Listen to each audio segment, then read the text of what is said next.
Men bugün ajdodlarimizni bir yo'qlab kelgan, sizga ko'rsatib qo'yay dedim. O'tirdi bular. Yaxshi turib yetibdi. O'ynab yuribdi bular. Techamanki.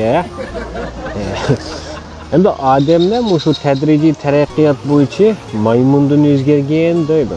Bilasizlar buni.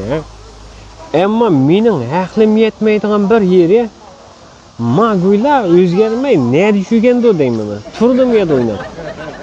Odamlik o paydo bo'ldi. Buni paydo bo'lishdan oldin ma'lumdi. Odamni ko'ymay bir odamga o'zgardi degan bo'lsa, bular hozir kunda odamni ko'rdi, Men odamlar kelib bizni ko'radi, turimiz mana shunday yo'qlab kelib. Lekin bu odamlarni ko'rib turib, necha ming yilning yaqin nima uchun odamga o'zgarmaydi? Shu kallamdan o'tmaydi. Shunga bir bildiğinle cevap bergen bo'lsanglar, bu ajdodlarimiz hozirmi tadrijiy taraqqiyotdan to'xtab qoldi.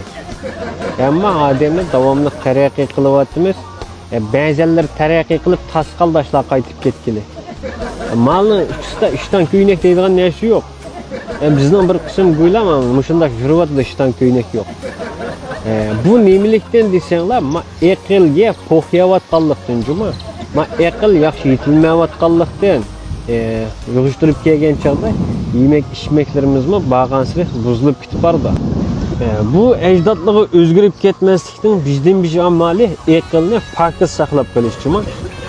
Shuna ma chini qachonlarni pokiz yeyinglar, yemek içmeklerini pokiz yeyinglar.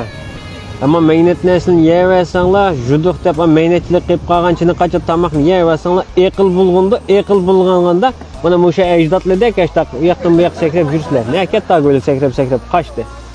Shuni men sizlarga pokiz yesin, chini qachni pokiz tutsin deb bir masala tayyor qildim.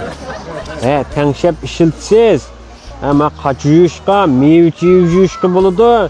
Hatta ishingizmi ziyon qilmaydimi? Qo'lingizga mumkin emas ziyon qilmaydi bu. Ammo shuni patiqanda biz shu Tallavadırlar hamkorligida taqdimiz butun Şinjanning har qaysi rayonlaridan hamkorlashuvchi izlayapmiz. Mana sap pokizni ishilting. Bo'lmasa ajdodlarga aylanib ketsangiz, meshaksizni yo'qlab kelamiz biz yana. 抖音。